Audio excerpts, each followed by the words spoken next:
Bonjour et bienvenue. Cette séquence d'apprentissage s'adresse aux apprenants de 4e année de sciences de l'informatique en matière base de données. Notre leçon s'intitule La modification de la structure d'une base de données en mode commande, qui sera présentée par Madame Touir Chaima, enseignante en informatique au lycée Ibn Jazar à Kirouan, sous la supervision pédagogique de M. Abdelrazak El-Bazaoui, inspecteur général en informatique. On va entamer notre leçon par un rappel. Soyez l'exercice numéro 1. Cochez là où les bonnes réponses pour chacune des propositions suivantes. La clé primaire permet de différencier sans ambiguïté les lignes. Oui, c'est une bonne réponse. Accélérer la recherche des données. Oui, c'est la deuxième bonne réponse. Assurer la sécurité de la base de données. C'est une fausse réponse. Passons maintenant à la proposition numéro 2. La clé étrangère. Identifier d'une façon unique un enregistrement. Non, en fait, c'est le rôle de la clé primaire. Est une contrainte qui garantit l'intégrité référentielle entre deux tables. Oui, c'est la bonne réponse. Il est obligatoire dans chaque table. Non, c'est une mauvaise réponse. Passons maintenant à la troisième proposition. L'ensemble des valeurs valides pour un champ désigne l'intégrité de table, l'intégrité référentielle, l'intégrité de domaine. La bonne réponse, c'est l'intégrité de domaine. En fait, l'intégrité de table nécessite la présence de la clé primaire dans chaque table de la base. Par contre, l'intégrité référentielle, définie par la migration de la clé primaire de la table référencée vers la table référençant. Donc, pour la proposition numéro 4, la gestion d'une base de données à travers l'interface graphique correspond au mode assisté ou bien au mode commande. La bonne réponse, c'est au mode assisté. Passons maintenant au deuxième exercice. Soit la représentation textuelle de la base de données suivante gestion client, formée par les 4 tables suivantes. Table client, donc la clé primaire num-cl, non-cl, ville-cl, tel-cl. Propriétaire, les attributs de cette table sont num-p, non-p, ville-p, tel-p. La clé primaire de cette table est num-p. Table locale, les attributs de cette table, num-loc, adresse, num-p. La clé primaire de cette table, c'est num-loc. Dans la table location, on a une clé primaire composée de 3 champs, num-loc, num-cl, date-loc, avec l'attribut prix. Notre clé primaire est composée de 3 champs, num-loc, num-cl et date-loc. La représentation graphique de cette base montre que l'implémentation manque la création de tables location. Pour cela, on va utiliser le mode commande à l'aide de la requête suivante qui permet de créer cette table. Donc, on a la requête numéro 1. La commande qui permet de créer une table, c'est la commande créer table, suivie par le nom de la table à créer.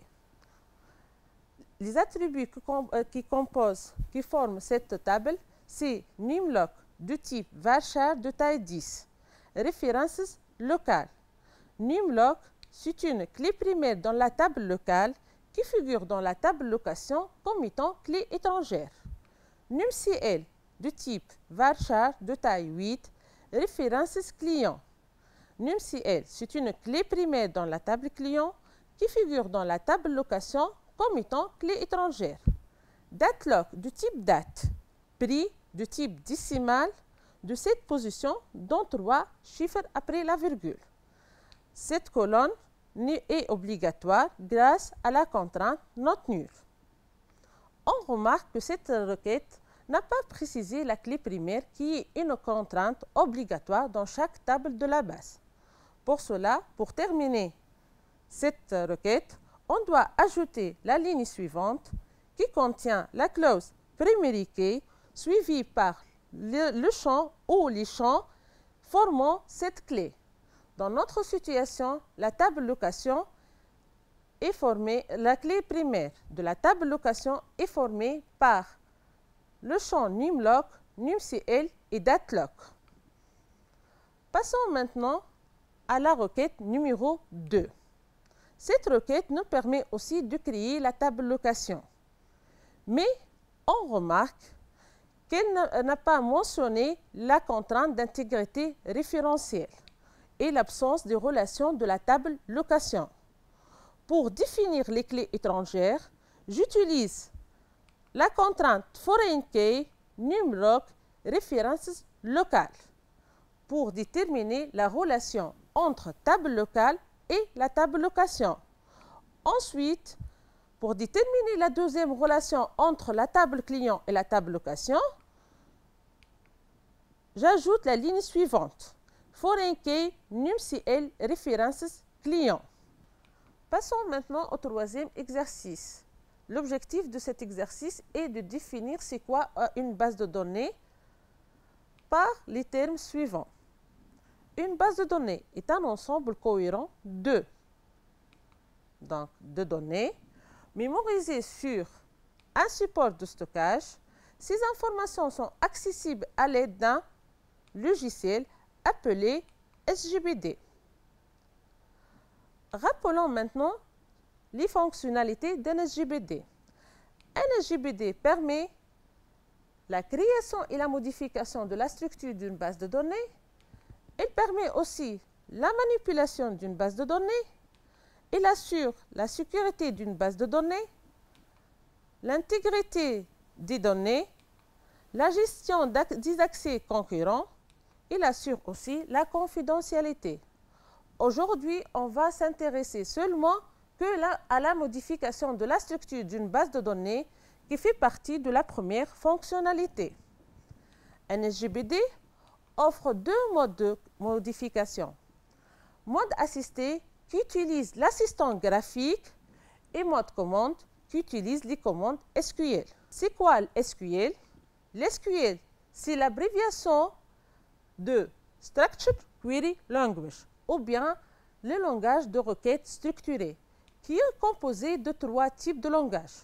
Langage de définition de données LDD, langage de manipulation de données LMD et langage de contrôle de données LCD.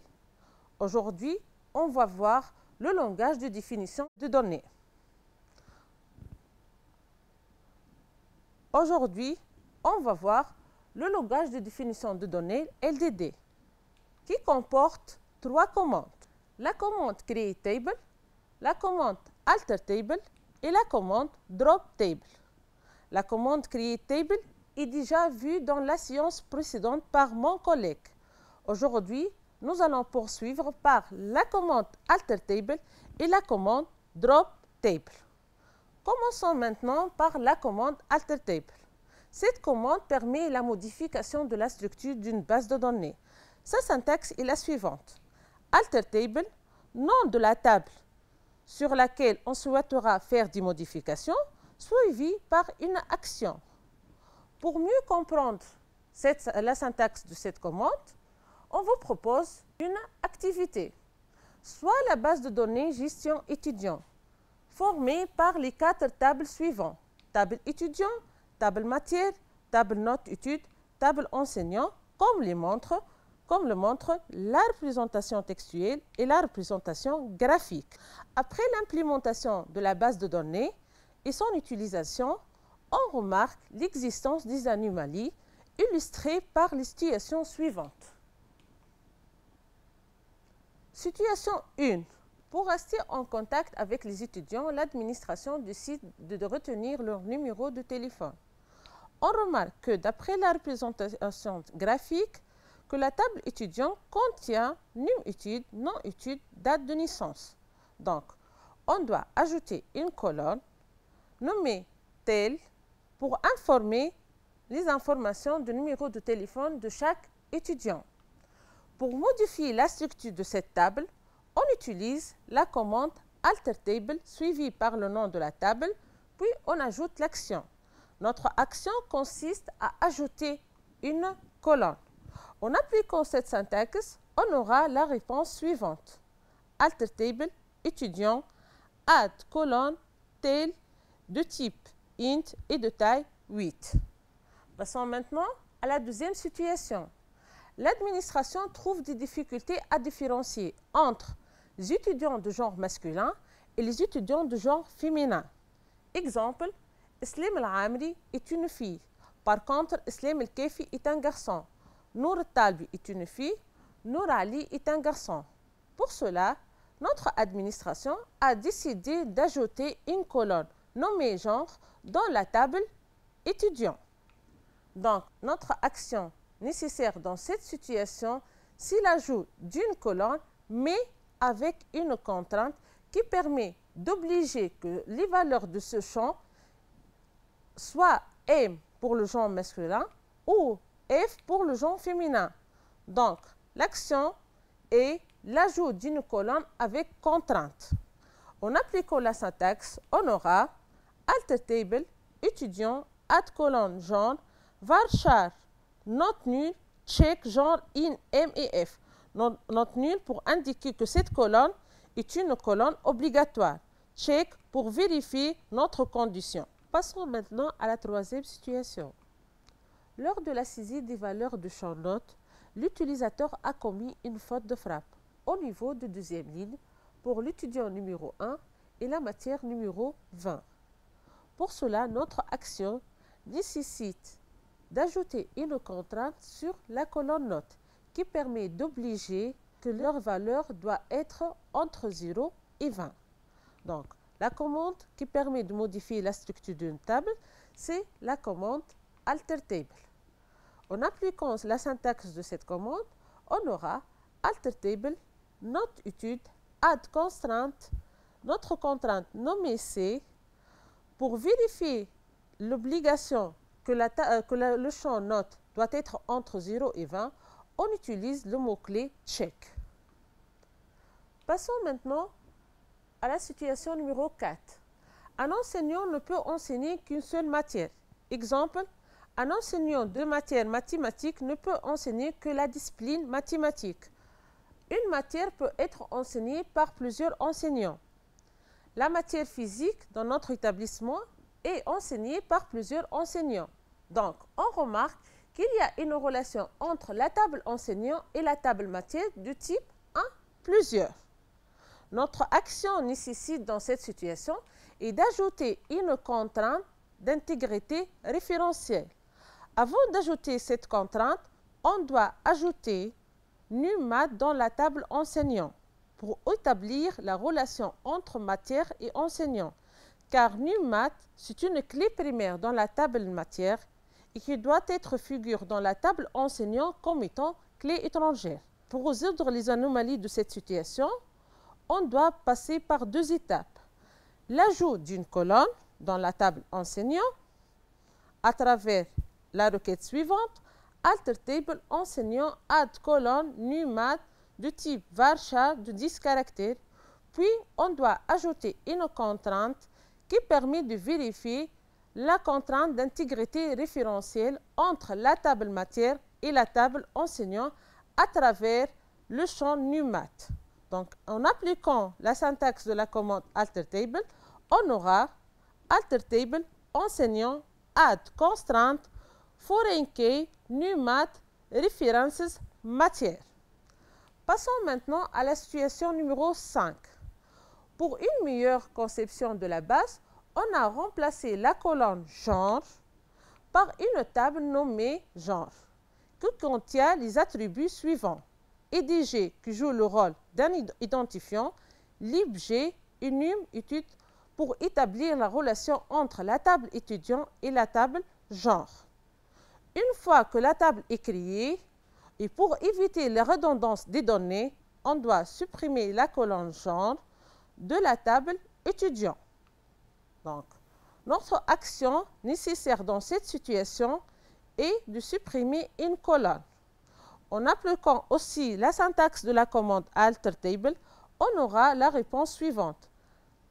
Alter table, étudiant, donc on doit utiliser l'action drop suivie par colonne et le nom du champ à supprimer. Passons maintenant à la situation numéro 6. Les coefficients de la table matière doivent être entre 1 et 4 dans notre établissement. Pour vérifier cette contrainte, on utilise la requête suivante. Alter table matière add constraint nommé Z check coefficient between 1 and 4. En cas de besoin, si on veut saisir le coefficient 0,5, on doit tout d'abord désactiver la contrainte Z. En appliquant la syntaxe de la commande altertable, on aura altertable matière, l'action c'est disable, constraint Z. Retenons maintenant. La commande altertable permet de modifier la structure d'une base de données. Sa syntaxe est la suivante. Altertable, nom de la table suivi par une action. Les actions sont add, modify, drop, enable, disable. L'action add agit sur la colonne et aussi sur la contrainte. De même pour l'action drop, elle agit sur la colonne et la contrainte. Par contre, l'action modify n'agit que sur la colonne, alors que l'action enable n'agit que sur les contraintes. Passons maintenant à une application. Soit la base de données gestion hôtel définie par la représentation textuelle suivante. Notre base est composée de 4 tables. Table hôtel, dont les attributs sont num hôtel, nom hôtel, nombre chambre, catégorie. La clé primaire de cette table est num hôtel. La table chambre contient les attributs suivants. Code chambre, num hôtel, prix chambre, type chambre. La clé primaire de cette table est code chambre. La table client a comme clé primaire num C, suivi par les attributs nom client, prénom client et email. Table réservation a une clé primaire composée de 3 champs num SIN, code chambre, date de réservation et les attributs date entrée, date sortie et le montant. Voilà la représentation graphique déduite à partir de la représentation textuelle. Passons maintenant à la question numéro 1. En observant le contenu de table chambre et hôtel, repérez les anomalies. Donc, on a table hôtel qui contient les attributs num hôtel, nom hôtel, nombre chambre, catégorie. La clé primaire de la table hôtel, c'est num hôtel. Donc, passons maintenant à la table chambre. On a les attributs code chambre, num hôtel, prix chambre et type chambre. La clé primaire de la table chambre, c'est code chambre. Num hôtel, c'est une clé étrangère qui figure dans la table hôtel comme étant clé primaire. Les anomalies constatées d'après cette table,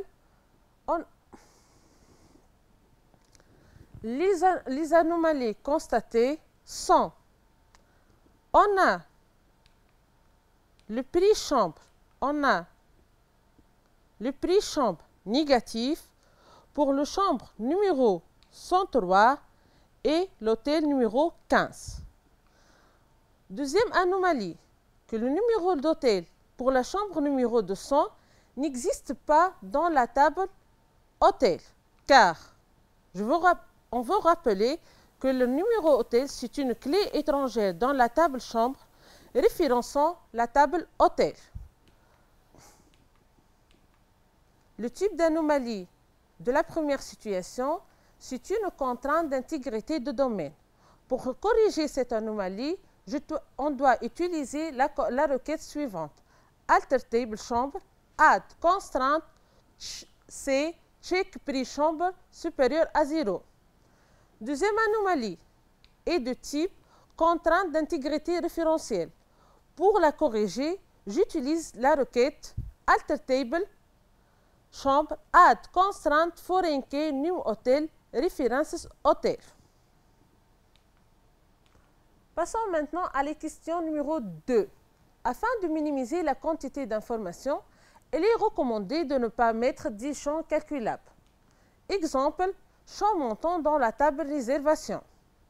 Donc, pour corriger cette anomalie, en appliquant la syntaxe de la commande altertable, on aura altertable réservation drop colonne montant.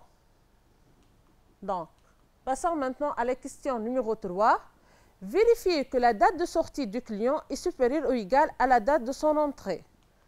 Donc, on a le champ date entrée dans la table réservation et la date de sortie dans la table réservation. on a les deux champs, date d'entrée et date de sortie, dans la table réservation.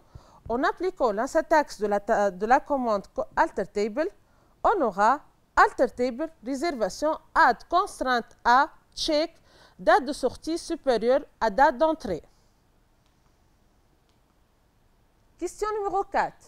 Augmenter la taille de l'email du client de 10 caractères, sachant qu'elle était une chaîne de 20 caractères.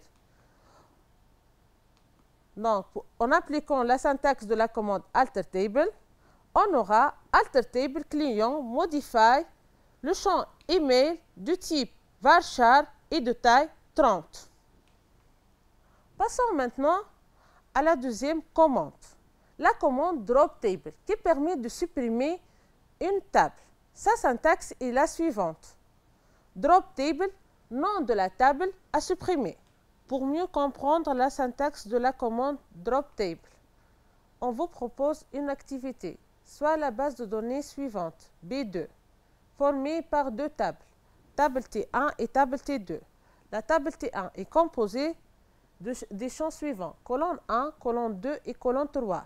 La clé primaire de cette table est colonne 1. Deuxième table est formée des attributs colonne A, colonne B, colonne A. La clé primaire de cette table, c'est la colonne A. Et on a une clé étrangère qui est la colonne 1 référençant la table T1. Donc, l'objectif de notre activité est de supprimer la table T2 de notre base B2.